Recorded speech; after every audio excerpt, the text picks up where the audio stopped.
because we tell them what to do, and we can make them tell us whatever it is we really want to hear. We get the message we want to hear from it. I like that, Susie. I like that. Yes, James. We can make created things into whatever we want them to be that suits our likes and desires. James is saying something very similar. We can make a created thing into whatever suits us and fits our desires. Pardon me.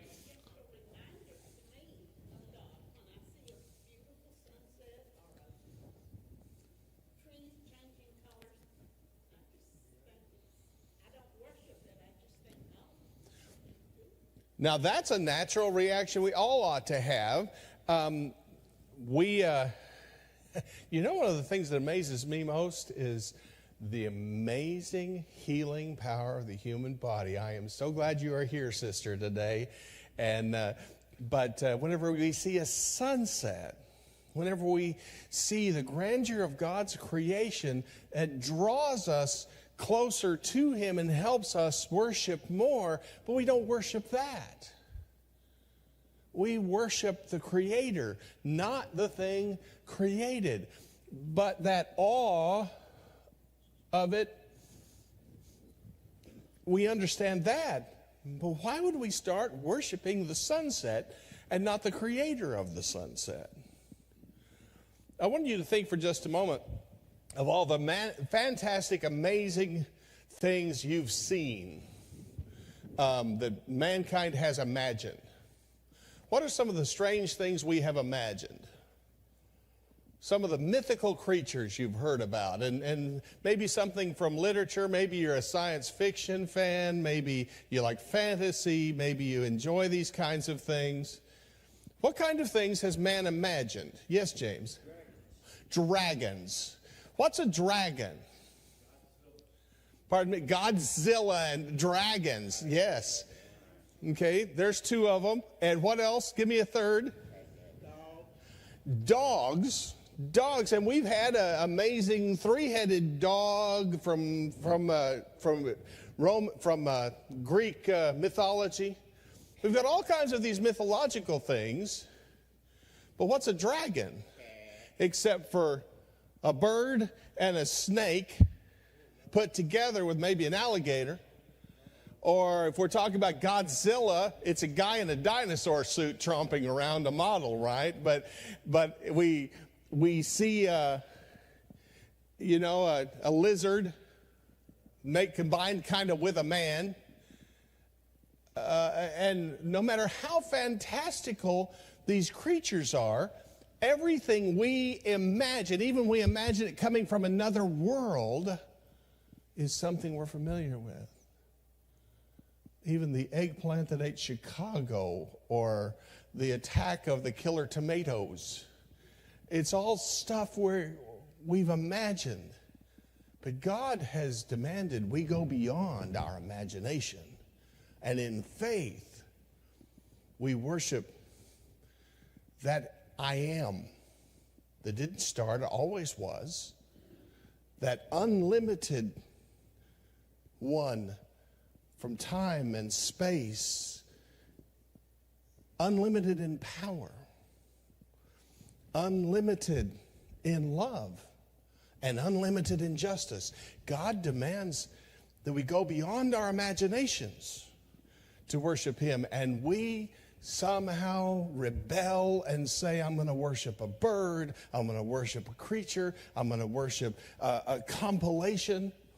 And God has to resort to some of these kinds of things as we read the Revelation, as we read Ezekiel, as we read about the seraphim in Isaiah. These are physical descriptions of God's servants. Do you really think the creature has four faces and these four and the eyes all the way around? And there are four creatures around the throne of God. It's been shown to us in Revelation. It's been shown to us in Ezekiel. In that image, we see those seraphim flying around in Isaiah chapter 6.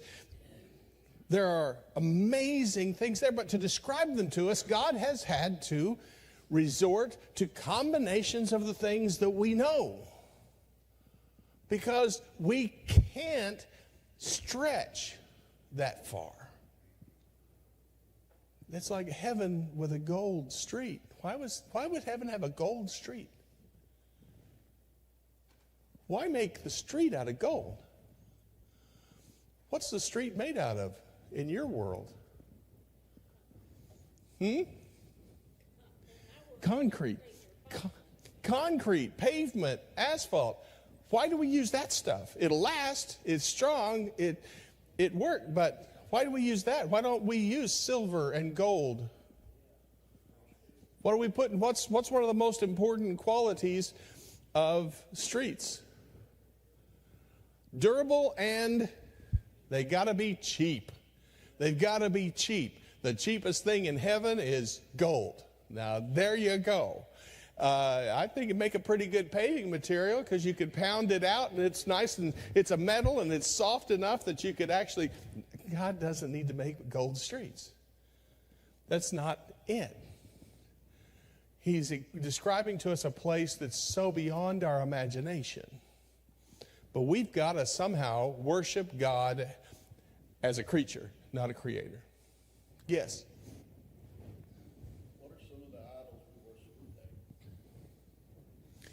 What are some of the idols we worship today? I thought I was asking the questions, but I like that one. What are some of the idols we're worshiping today? Money. Power. Comfort. Family can even be an idol. Yep. Pardon me? Clothes. Hobbies. Sports. Boy, you guys are getting close to home here.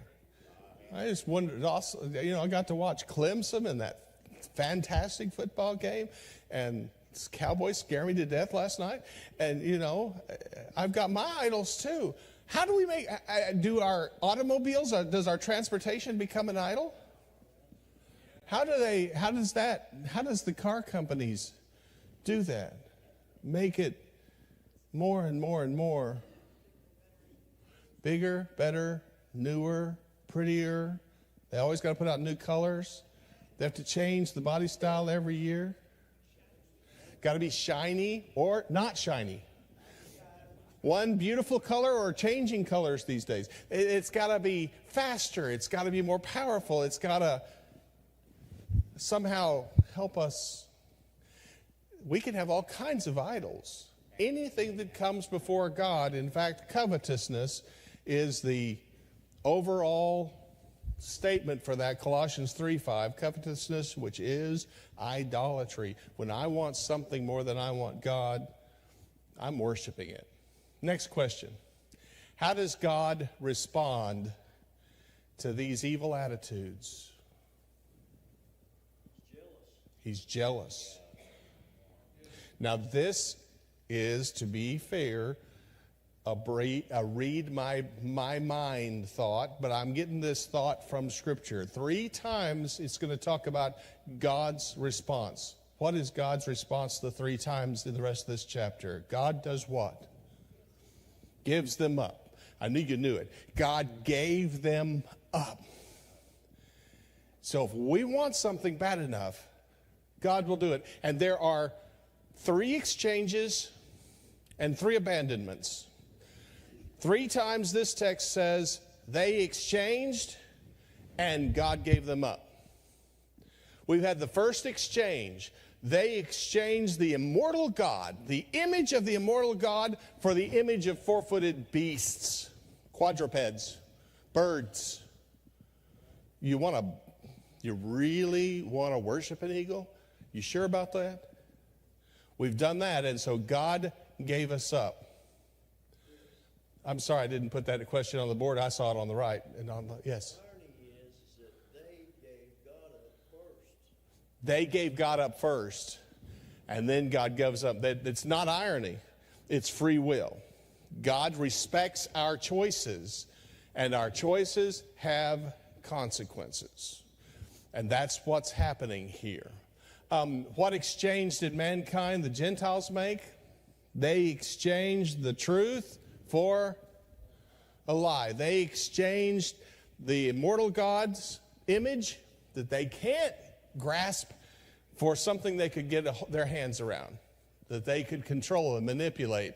And so God gives them up. Let's read about what God gave them up. Because of this, God gave them up to the passions of dishonor, for even their females changed the natural use into that which was contrary to nature. And likewise, also the males, having left the natural use of the female, were inflamed in their desire toward one another, males with males, working out shame and receiving in themselves the recompense which was fitting of their error. And as they did not see fit to have God in their knowledge, God gave them up to a depraved mind to do things not proper, being filled with all unrighteousness, wickedness, covetousness, malice, full of envy, murder, strife, deceit, maliciousness, gossips. I don't think we've seen the three things we wanted to see yet. Here's the first one. They exchanged the glory of the immortal God to an image of mortal man, and so God gave them up to impurity, to darkened hearts, to impurity, and all kinds of sexual vice. Paul is not here giving us a text on human nature. He's not telling us everything we need to know. But he does tell us a true progression that God allowed to take place among the Gentiles. You give up my worship and my image for these four-footed beasts, then be depraved. You've been depraved with my image, be depraved among yourself, and all kinds of sexual immorality taking place. Now, as a history teacher, I was interested in causes and effects, and I always wanted to see causes. And here in America, in the recent past, effective birth control measures were invented around 1920 or a little before, and we got the roaring 20s. And sexual immorality was rampant. Then, if you thought that was crazy, we got the pill just before 1960. And what were the 60s like? And we have become more and more and more depraved. And lo and behold, we kept exchanging, and God let us exchange. We then exchanged the truth of God for falsehood, verse 25. And we've done that again. And lo and behold, we've had another sexual revolution of women with women doing what's not natural, men with men doing what's not natural. It's a frightening progression. But that's not the end of the list. After they'd made that exchange of the natural use of sexuality that God gave for men with men, women with women, women doing that's what's not natural, then God gave us up to the whole list. How was giving people over to evil a part of their punishment? Did you ever do that with your children? You want to do that? Okay. There'll be consequences. I've been trying to tell you not to do that, but go ahead. Yes? My dad used to smoke cigars when he was in the army. He caught me smoking a cigar. And he made me sit there and smoke the whole thing. And it made me sick. I was green. Yes. James never did this to his children. We're not going to say that this is a good thing to do ever, but James has been the victim of this kind of thinking. Now, God is holy and God does right. Don't get me wrong. But our imperfect copy of this, Jim's grandfather, his father smoked cigars after World War II, and he smoked cigars, and he caught Jim smoking one of his cigars, and he made him smoke the entire thing until he was sick from nicotine poisoning. And I have heard of that one taking place.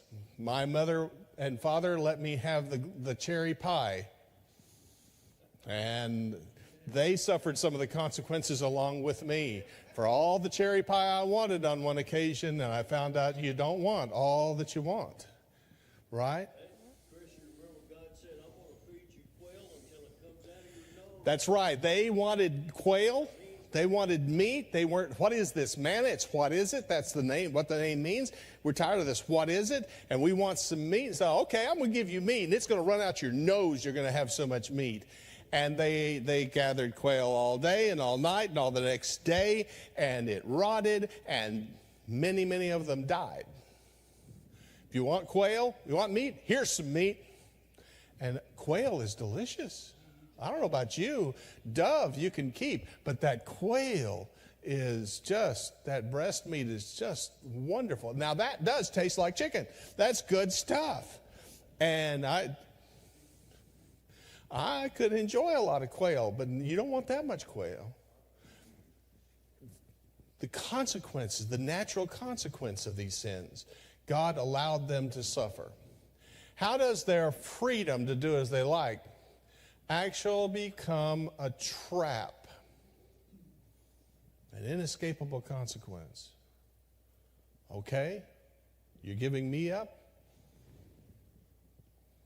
All kinds of impurity.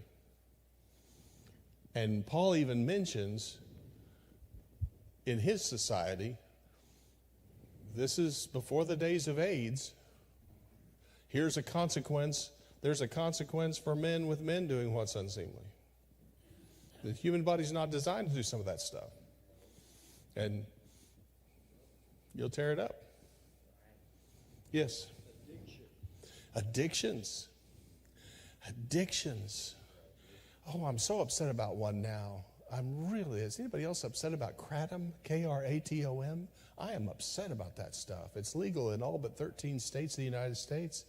It's an herbal thing, but it is it is chemically psychoactive like opium. And it was used in the Orient to help people get off of opium, and it is as addictive as it can be. Read about someone who died so addicted to kratom and marijuana that they died of their teeth rotting out because they didn't care anymore. And they allowed themselves, yes.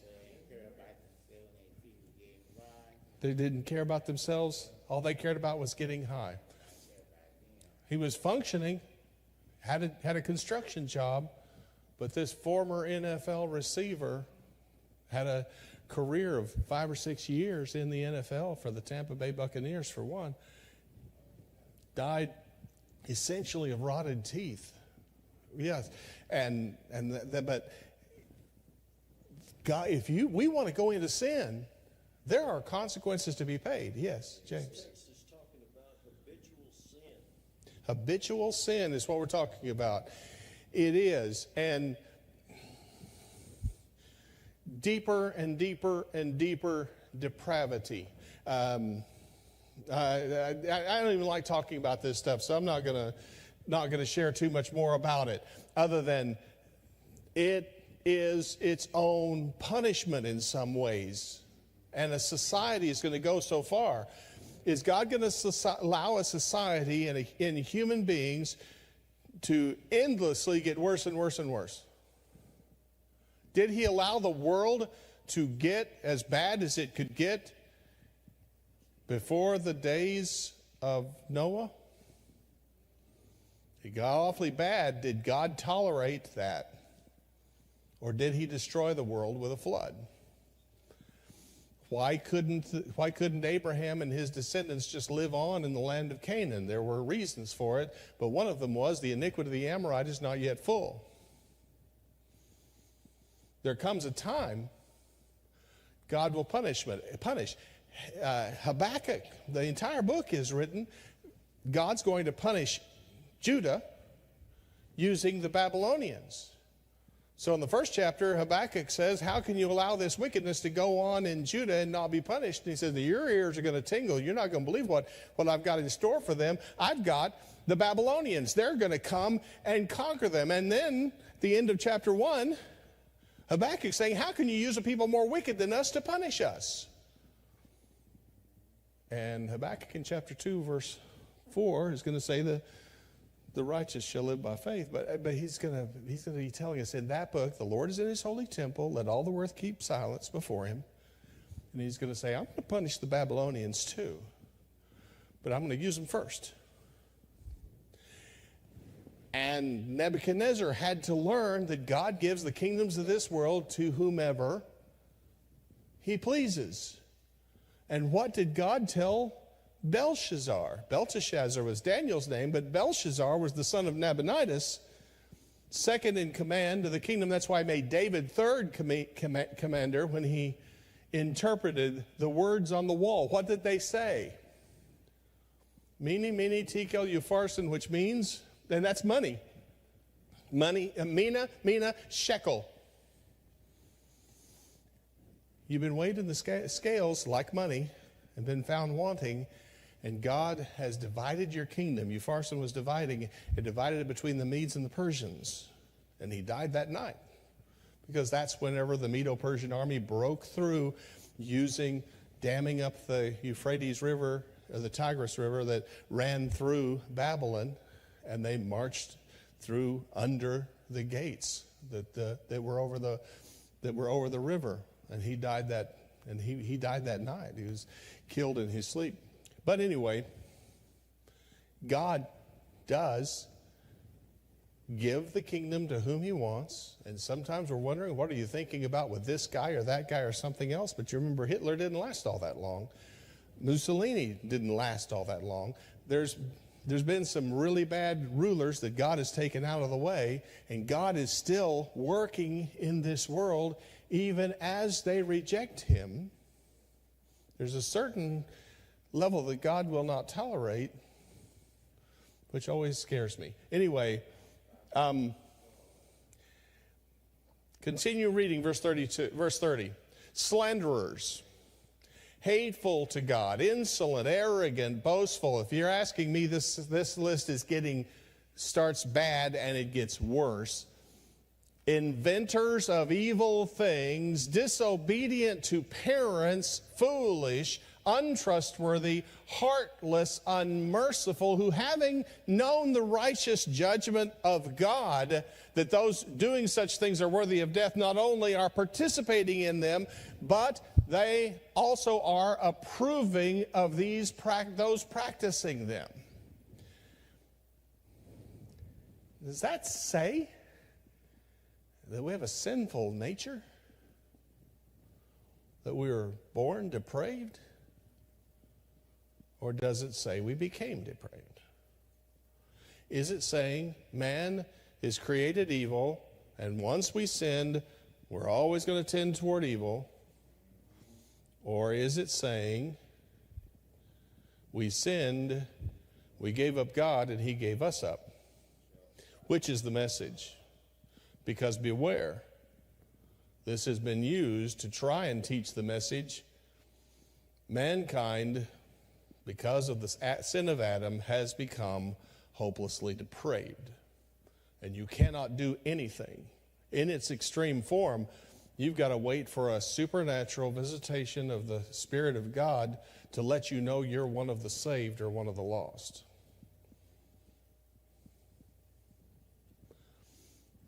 You got to stretch this to make it say that. It sure lets you know, though, if left to our own devices doing what we want to do, it's not going to be pretty.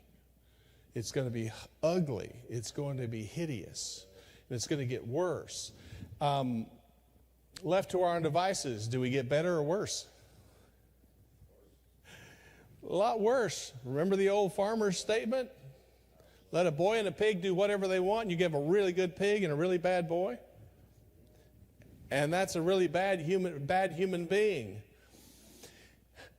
How does God view those who approve of what others are doing that's wrong? How does this list end? Does that mean that's the least sinful thing here? That's what scares me most. I don't like everything in the list. Some of those things get a little bit uncomfortable, but this one really bothers me. As I cheer on my football team whenever somebody tries to take another person's head off. I like that we're paying attention to concussions, and things could be worse on that. That scares me, though. But early Christians didn't go to the gladiatorial games. They didn't want to be entertained by bloodlust, which was provided by the government. They didn't want to be a part of that, and yet sometimes we do. That scares me. That scares me whenever I'm put in a position to be polite to everyone, and I have to take thought for what's honorable in the sight of all men. I have to have my speech seasoned with salt. There's no reason for me ever to be unkind. Nero is king. Whenever Peter said, honor the king in 1 Peter. But do I, as my neighbor talked to me the other night and told me about living with his sister and his boyfriend, and the boyfriend came over all the time. I'm not going to go around saying, shame, shame, that's terrible, that's sin, that's wrong, they're committing fornication. I don't know what's going on in that house right then. But am I tempted to say, yep, that's what happens these days? I tried to let it pass without comment. Did I make a positive comment? I said I'm the preacher. I said something about being a preacher. I made some comment. That probably wasn't helpful either. But we're faced with that constantly. Are we approving of what's going on around us? We are, and that's wrong. Does that mean we've got to take every opportunity to offend others? No, it doesn't. We need to find ways to speak the truth in love, especially to our brethren. I think that's mainly what we're talking about quite often. But we certainly have to look for the opportunity to share the Lord and what He has to do for us. Yes? Looking at this from 30,000 feet, it gets, God gives you over 3 times, which is a scary thing for God to give you over. Very frightening for God to give you over. He does it 3 times in this text. You're right. So, in the end, it's the 3rd time, they don't see fit to acknowledge God anymore. Or they did. But it all starts with idolatry. It all starts with God is not on the throne of your heart. Something else is. I think we need to foot stomp and really look in our own hearts. What's on the throne of my heart? That's a very good point. All of this started with them exchanging the image of God for idolatry, for the image of corruptible things. And that led to all of the rest of this. God gave them up first for that. And though you probably don't have an idol image that you're bowing down to, idolatry, covetousness is a huge problem. By the way, if we run through this list, it definitely has an order to it. It is organized. We start with the sexual depravity in general, then we go to homosexual conduct and lesbian conduct, or sexual perversion of any kind actually may be discussed. But then we go to a whole list. General Unrighteousness, wickedness moves immediately to the sins of the heart. Covetousness right on top. Malice, envy, murder, but strife. Then we go to the mouth. Maliciousness, or deceit, maliciousness, gossips, slanderers, hateful to God, insolent. We go mouth and heart again with arrogant, but boastful. And we go back general, inventors of evil things. We create new ways to sin. Disobedient to parents is close to the top of the list. And then we get so depraved we're foolish, untrustworthy, heartless, unmerciful. And even though we know what's right and wrong, the righteousness of God, we do it and we approve of them. These are the sins of the Gentiles, but I'm one too. Yes? Why is it Gentiles? Why are Jews are going to get their own special treatment in chapter 2. The Jews first and all the Gentiles, but he's talking about those who have changed the image of God, the worshiping God, into four-footed beasts and so forth. Now, the Jews had done that, but after the exile, images have not been their problem. And we're going to be talking about the Jews as Paul is talking. He's talking here to a church of the first century in Rome, Jews and Gentiles. This is the Gentile world. But looking at chapters 2 and 3, we're going to really be stomping on the deeply religious and arrogant Jews. A different set of sins of those who are not engaged in idolatry in these forms. However, they are engaged in covetousness, even to the point of robbing temples.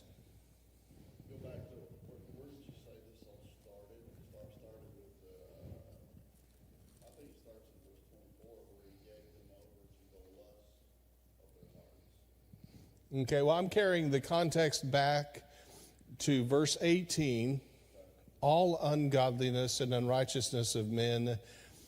And in verse 19, he starts talking, I believe, about the Gentiles because they're the ones without the specific revelation that the Jews have. I moved on from the Gentile question. Sure. Just back to, where does this all start? Yep. Where do we get down that slippery slope? God gave them over to what? To the lust of their heart. Yep. To what they wanted. Why do we lust after? Kind of goes back to what's on the throne of your heart. Yes, it does go right back to what's on the throne of my heart. Absolutely. And it starts with that covetousness. It goes with idolatry. And I like your application. And we've got to make that application. And that's what I want to do with these next questions and thinking about it. Has our society changed for the better or the worse? Since Paul wrote this description, it hasn't gotten any better. But the Roman world was incredibly wicked.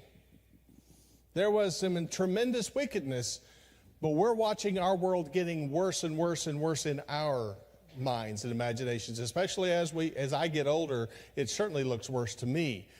Paul explained in the passage that the root cause for the ills is a depraved mind. How does that differ from modern psychology? I was made that way. It's all valid. Nothing sinful is abnormal. Abnormal is abnormal, but sinful, not necessarily abnormal. I think psychology is tremendously helpful. Don't get me wrong. It has a great deal to help us understand our own minds. God, we are a marvelous, marvelous creation of God, and there are rules to our minds, and they can be helped, and they can get off. So we need those people. But I worry whenever we're saying everything's okay. You ever had a futile mind? You ever had a moment in your life that had a darkened heart and you wasn't making much sense?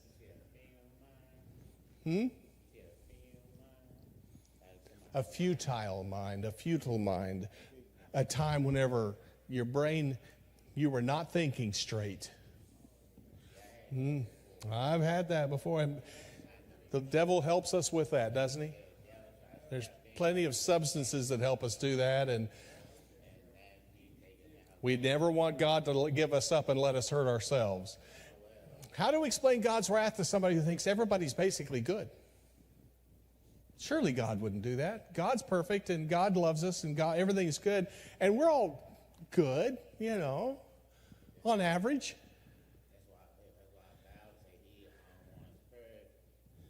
He's the only one who's perfect, and we're not. We've got to understand the difference between God and man, don't we?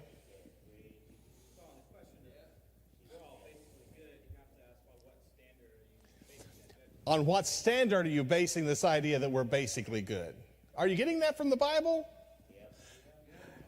They're not getting the idea that we're all basically good from the Bible. Now, God created us all good. Everything was good, but sin has an effect on us, doesn't it? Reading through the list, are there any of those things that make you uncomfortable? Some really awful things you wish weren't really in that list, like maybe covetousness, slander, or, what's that little song that y'all sang for the talent show? I'm not one for spreading gossip. I'm just not the rumoring kind. You'll never hear one of us repeating gossip, so you better be sure to listen close the first time, right? And we can all get prone to that. I just remember how much gossip I went through at preaching school. Adding a third year to it didn't make some things better. We got better and better at we need to pray for them gossip.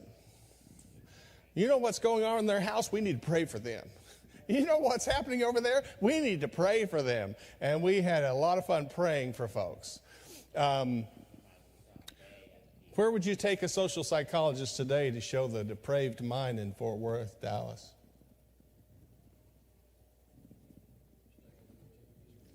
Any TV screen, any movie theater, and we can see the consequences on an awful lot of street corners. It's tough. It's tough. Next week, we're going to begin chapter 2. And we will be turning our attention. It's been uncomfortable enough because we seem to have ourselves on the throne of our hearts, and we better get Jesus there. And that is a very good point. But if we thought he was being personal before, just wait until, if you're like me, somebody who's been to church every Sunday for all of your life, unless you were sick, he's going to have something to say to us too. He's going to have a lot to say to us too. We look forward to next week. Thank you so much. We'll begin in chapter 2, verse 1.